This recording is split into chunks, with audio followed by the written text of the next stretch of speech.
Good morning. मैं प्रशांत Gehlot ancient India प्राचीन भारत के इस यूट्यूब चैनल में आपका स्वागत करता हूं।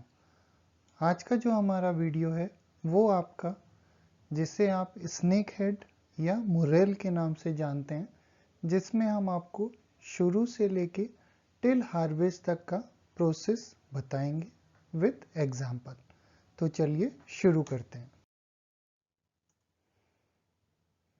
This is the most important aquaculture species of murrel, जिसे आप सोली स्नेक हेड के नाम से भी जानते हैं। The most important aquaculture species of murrel in India is the, तीन टाइप का ये है आपका। एक स्ट्राइप्ड मुरेल के नाम से जानते हैं जो देसी है आपका, the great snake head murrel के नाम से जानते हैं, और एक आपका the spotted snake head. The culture technology is standardised for the striped murrel. It has high demand and high market value in India.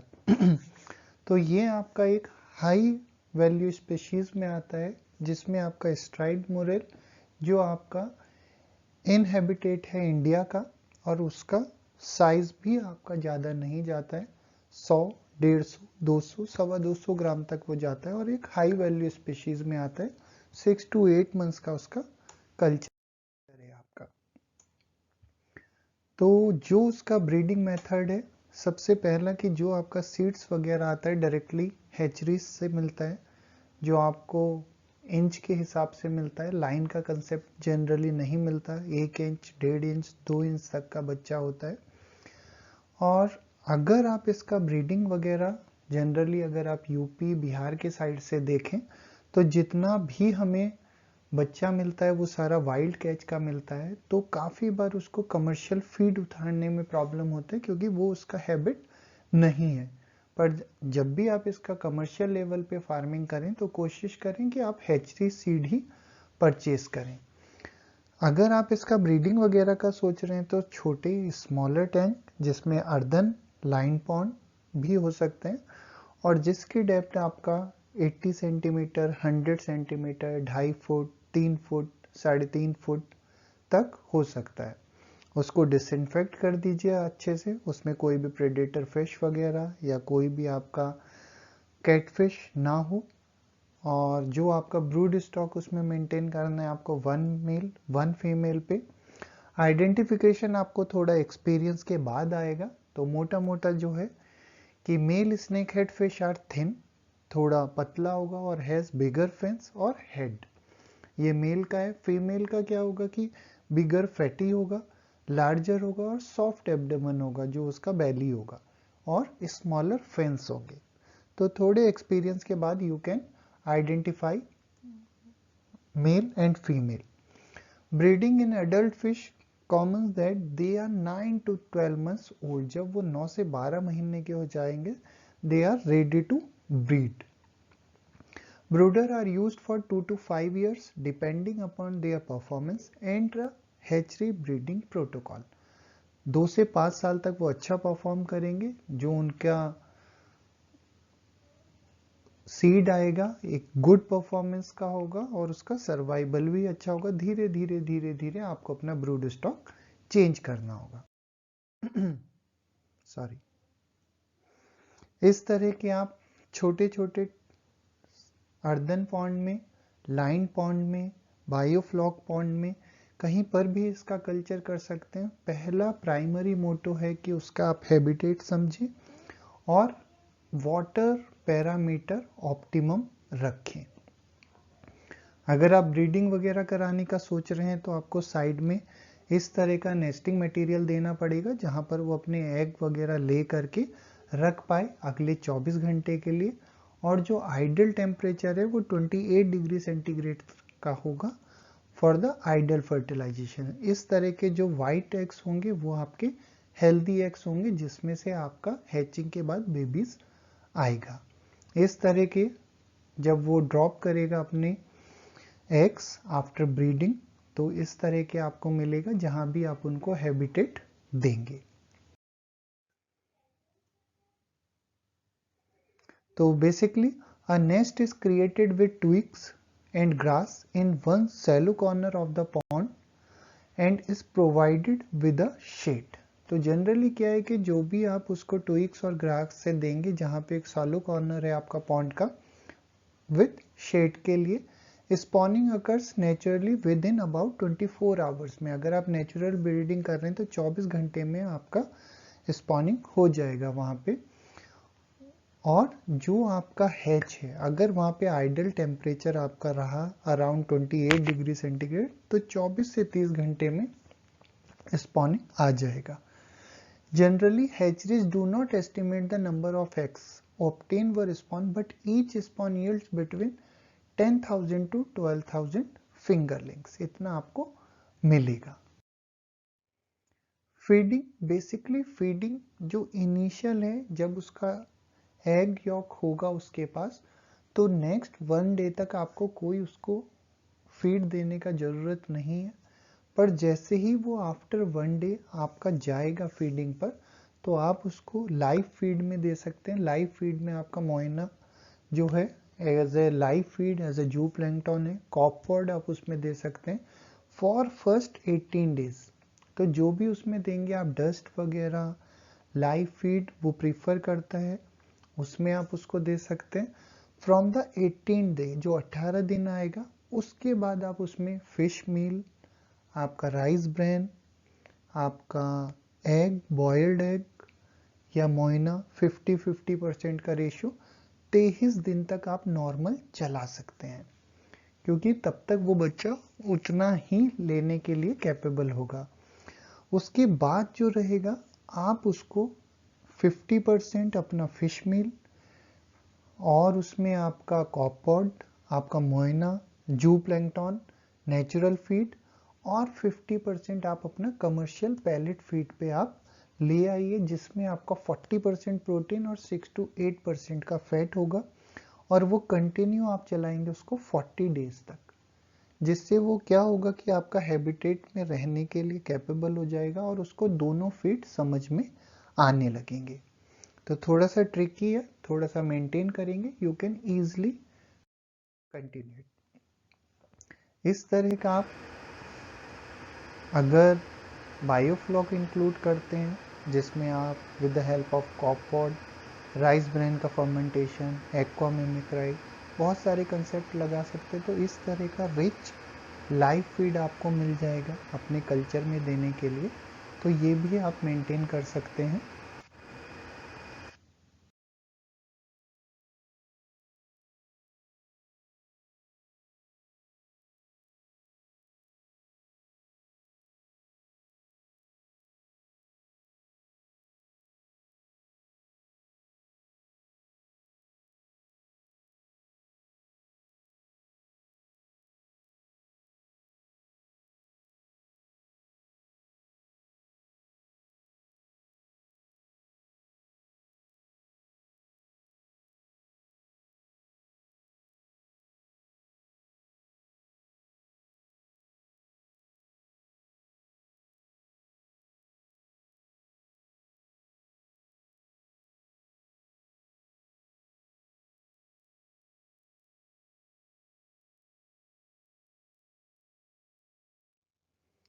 अगर आप ग्रो आउट में फार्मिंग कर रहे हैं, तो ग्रो आउट कल्चर में जब भी आप जाएं, 1 इंच 1.5 इंच हल्के ग्रीनिश से कलर का आपका बच्चा हो जाए। रेड कलर का बच्चा रहेगा तो उसका सर्वाइवल कम है।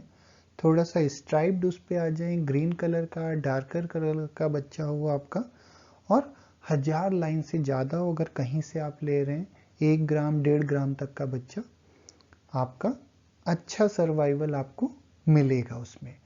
Grow out farms of snake are well constructed with adequate infrastructure facilities. Individual ponds are in the size range of 1500 meter square to 2500 meter square with a water depth 3.2 to 3.5 feet तक आप उसको मान के चलिए, 3 foot, 4 foot, 4.5 foot, तो 1 से 1.5 metre तक का आपका वो रहेगा। These are provided with well designed inlet की प्रॉपर फैसिलिटी हो, आउटलेट का प्रॉपर फैसिलिटी हो उसमें, और वाटर एक्सचेंज की जब आप रिक्वायरमेंट हो तो you can manage.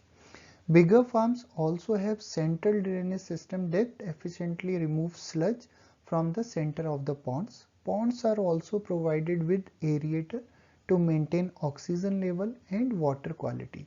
The dikes of the pond in some farms are also lined with mesh to prevent them from erosion and also to prevent weeds from entering the ponds. Ponds are well prepared by drying, liming, soil removal if necessary and before stocking seed. तो जब भी आप grow out culture कर रहे हैं, चाहे वो आप अर्दन पॉन्ड में कर रहे हैं, नेचुरल पॉन्ड में कर रहे हैं, सीमेंटेड टैंक में कर रहे हैं, बायोफ्लॉक टैंक में कर रहे हैं, तो हमेशा साइज उनके छोटे होंगे, वेल मेंटेन्ड होंगे।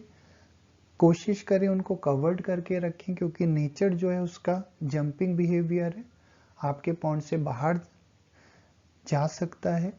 प्रेडेटर से उसको मेंटेन रखना है तो नेटिंग प्रॉपर रखें, साइड कवरिंग आप उसका प्रॉपर रखें।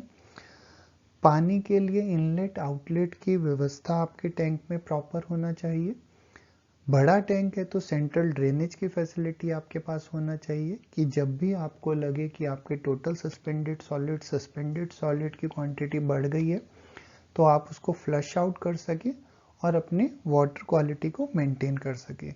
भले ही कैटफिश है पर आपको हमेशा अच्छी ग्रोथ के लिए वाटर क्वालिटी को मेंटेन करना जरूरी है। स्टॉकिंग डेंसिटी और सीड साइज क्या है आपका, कि हम कितना डेंसिटी में स्टॉक कर सकते हैं और क्या सीड साइज आपका प्रॉपर रहेगा। तो फिंगरलिंग्स अबाउट 1.5 ग्राम तक का आपका आइडियल साइज है। You can stock are procured by the grow out forms from the hatcheries for stocking. तो जो भी आपके नियर बाय हैचरीज है, वेल नोन हैचरीज है, तो वहीं से आप इसका सीड लीजिए। While some stock this directly into grow out ponds, other rear them to earthen SDP line nurseries till they are about 35 grams. तो 35 grams तक वो उसको मेंटेन करते हैं। The stocking density in grow out pond is around 30 to 35 piece metre square. Around 50,000 के आसपास आपका 1500 metre square के पॉन्ड में आप इजीली मेंटेन कर सकते हैं।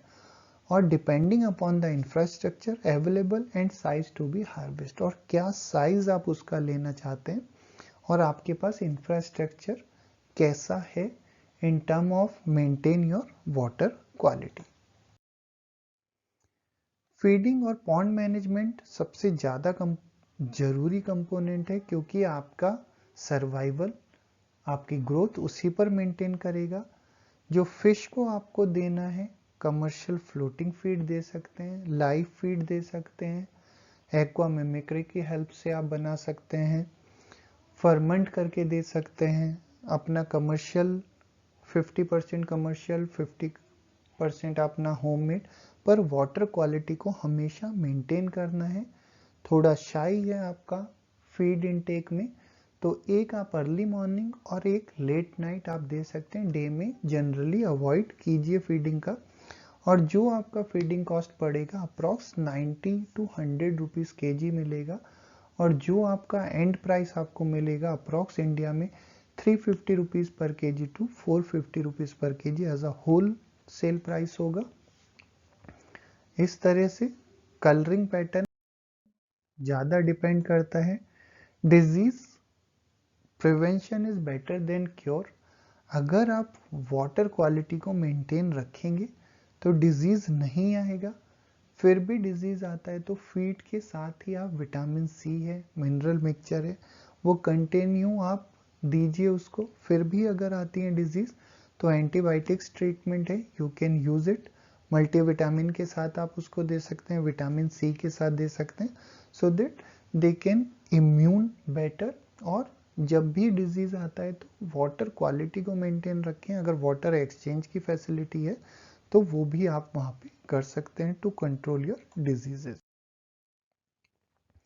एक सक्सेस स्टोरी जो आपका बायोफ्लॉक में आप देख सकते हैं, उसको ऑलरेडी हमने उसका वीडियो अटैच किया हुआ है अपने इसी चैनल पर।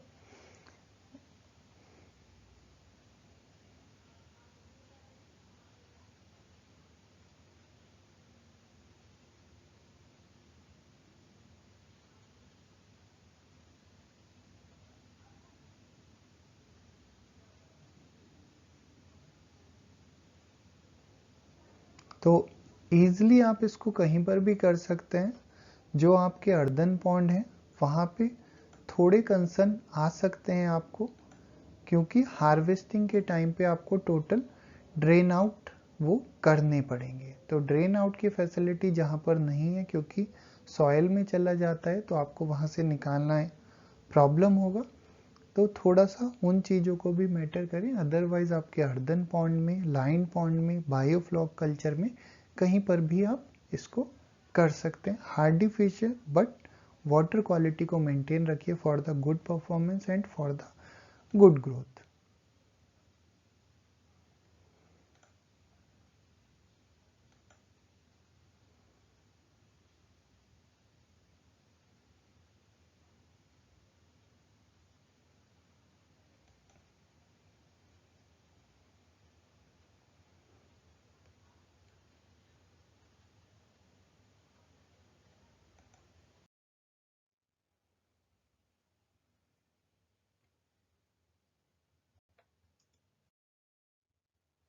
अगर आप हमारे टेलीग्राम और व्हाट्सएप ग्रुप से जुड़ना चाहते हैं तो हमें मैसेज करें 9971155753। We are ancient India agri business, low investment business ideas and secure your investment. We are progressive farmer, training and knowledge partner, consultant, business planner and partner. आप हमारे चैनल को सब्सक्राइब भी कर सकते हैं। Ancient India agri business our channel name. अगर आपको हमारा ये वीडियो अच्छा लगा हो तो प्लीज़ लाइक करें, शेयर करें, सब्सक्राइब करें। और भी आप अगर किसी टॉपिक पे हमसे चाहते हैं वीडियो बनाना तो आप हमें कमेंट बॉक्स में कीजिए, हम उस पर ज़रूर आपको वीडियोस देंगे, पूरी डिटेल, पूरे साइंटिफिक